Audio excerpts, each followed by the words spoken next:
Salam, hər vaxtınız xeyir olsun. Aleyküm Hacı, selam. salamlayıram, hər vaxtınız xeyir olsun hacı.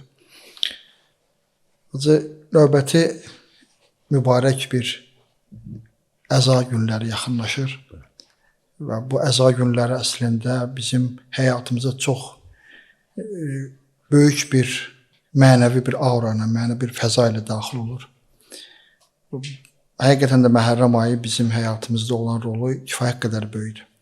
İstəyərdik hacı, hələ ilk sual olaraq buradan başlayaq ki, ümumiyyətlə Azərbaycan xalqının ruhiyyəsində, mənəvi dirçəlişində, mənəviyyatında Məhərrəm ayının rolu nədir? Ümumiyyətlə Azərbaycanın xalqının Məhərrəmliyi ilə bağlantısı hardandır, necədir? Buyurun hacı. Bismillahirrahmanirrahim. Allahın salamı olsun əziz Peyğəmbərə və onun pak əhli beytinə. Mən də öz növbəmdə sizi salamlayıram. Aleykümselam. Əziz Həzrəti İmam Hüseyn əleyhissalamın əzadarlarını salamlayıram. Və Allaha sonsuz şükürlər deyirəm ki, bizə lütf eləyib. Bu ildə Məhərrəm səfər əyyamı öncəsi bu nurani, qurucu mövzulara aid danışaq. Allaha sonsuz şükürlər olsun. Sualınız çox önəmlidir və aktualdır. Bu sual ümumiyyətlə ara sıra da səslənir ki, bizə bu qədər müddət keçməsinə rəğmən bəşəriyyət niyə bunu keçirdir, yaşadır? Yaxud coğrafiyaca bir fərqli yerdə olan bir mövzu Azərbaycan insanı üçün bu niyə bu qədər aktualdır? Hətta Sovet aradan apara bilməyib. Biz bu il üçün ümumi mövzunu Aşura və Məiyyət, Aşura məktəbi və İmamla birgəlik. Çünki günümüz üçün də bu çox önəmli bir məsələdir. Bu baxımdan Tövbə surəsinin 119-cu ayəsində gələn mühüm bir həqiqəti bölüşmək önəmli olardı. Ya eyyuhəl-ləzīnə amenu, ey iman getirənlər, ittəqullah və kunu məəs-sadiqin. Təqvaya riayət edin, ilahi rəngə boyanın və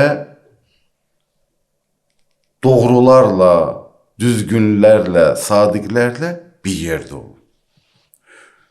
Və bu ayənin də təfsiri açılışında bəllidir ki, doğruların, sadiqlərin ən bariz nümunəsi Peyğəmbər və onun pak əhli beytidir, Allahın salamı olsun onlara. Və əslində biz bu il Məhərrəm səfər ayı boyunca müzakirələrimizdə inşallah bu xət boyunca danışacaq. Yəni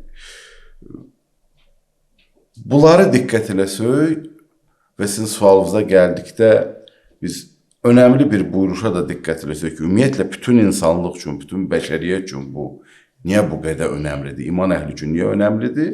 Həz Peyğəmbərimizdən buyuruşda gəlir ki, Həzrəti İmam Hüseyn əleyhissalamın şəhadəti möminlərin qəlbində heç vaxt soyumayan bir hərarət yaratmışdır. Yəni, bu bir dənə sünnətullahdır. Bu bir dənə ilahi qaydadır. Ki, mömin olan insanların qəlbində Həzrəti İmam Hüseyn əleyhissalamın şəhidliyi ilə bağlı bir hərarət var, bir istilik var, bir şövq var. Bu çox önəmli bir məsələdir. Ona görə də biz elə bu buyuruşun özünə diqqət eləsək ki, İnnə li qətlil Hüseyn hərarətən fi qulubil müminin la təbrudu əbəda. Yəni, gerçəkdən, həqiqətən Həzrəti İmam Hüseyn əleyhissalamın o qətli ilə bağlı, şəhadəti ilə bağlı, şəhidliyi ilə bağlı mövzunun təsiri var. İman sahiblərinin qəlbində bununla bağlı bir dənə istilik var, hərarət var və bu qiyamət gününə qədər də soymayacaq. Və ona görə də Məhərrəm səfər əyyamında bu hər il xüsusi olaraq coşa gəlir və Azərbaycan xalqı da sizin sualınıza xüsusiləşdirsək, Azərbaycan xalqı da bunu yaşatması, bunu sahib çıxması Azərbaycan xalqının xüsusi nəcibliyinə işarə edir. Vicdanının oyaqlığına, öz kimliyinin qorunmasına, öz tarixi ənənəsinin, öz milli özünü tanımasını sahiblənib və davam eləməsinə, öz mənəvi, mədəni kimlik kodlarının qorunmasında və yaşanmasında çox ciddi bir növ sahiblənmə. O baxımdan Azərbaycan xalqını bu xüsusi olaraq həm tarixən bu ilahi çatdırışı vaxtında ala bilib, həm tarix boyunca da bunu yaşada bilib, həm də 21-ci əsrdə də bunu davam edir. Xüsusən də Sovet dövrünü yaşamasına rəğmən bu Azərbaycan xalqının kifayət qədər dərinliyini və vicdan oyanışını göstərən bir mövzudur. Acı onda belə bir mövzu meydana gəlir ki, deməli İmam Hüseyn əleyhissalamın əzadarlığı, İmam Hüseyn sevgisi insanlığın tanımağında bir meyar rolunu oynayır. İnsanın kimliyinin, mənəvi kimliyinin tanınmasında bir meyar kimi də istifadə etmək olur bu məhəbbəti. Çox dəqiq bir məsələdir ki, ölçmə çox önəmlidir. Əgər biz bu gün dünya insanını ölçmək istəsək, bir neçə baxımdan ölçə bilərik. Müxtəlif istiqamətlərdə, müxtəlif hədəflərlə ölçmə mümkündür.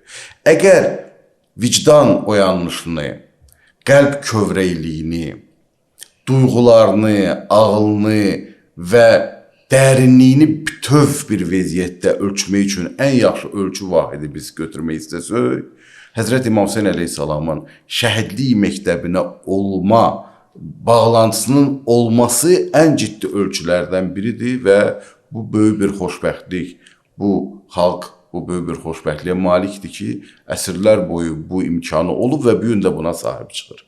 Və bu Azərbaycan insanının dərin insani kimliyini açan mövzulardan biridir. Qeyd elədiniz, o 70 illik o dönəmi də İmam Hüseyn əleyhissalamın məktəbi o dönəmi keçməkdə, o dönəmdə insanın kimliyinin qorunmasında sanki xüsusi bir dənə Allahın inayəti idi. İnsanların qəlbində sönməyən bir hərarət idi. İki tərəfli mövzudur. Bir, bu kimlik, Əhl-i-Beyt əleyhissalama olan məhəbbət və ona sahiblənmə, birgəlik kimliyi özü böyük bir neymətdir. İnsanın bir növ diri qalmasına, toplumun diri qalmasına, xalqın diri qalmasına kömək edir. Hətta Sovet dönəmi kimi bir ağır dönəmdə.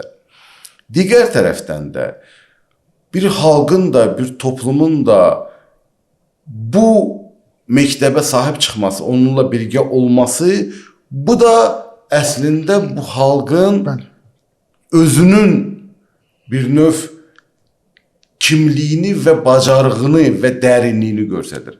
Yəni bu məktəb özü dirilik verir və bunu diri saxlayan da bunun bacarığının nümunəsidir. Düşünürəm ki, biz növbəti hissədə bu mövzuları bir qədər də inşallah irəli apara bilərik. Sadəcə olaraq yekunda bunları demək istərdim ki, bunlar haqqında da danışarıq Allah qoysa. İnşallah. Ki, Məhərrəm səfər əyyamını diri saxlama, əzadar olma, bu vicdan yaddaşımızın oyanışıdır.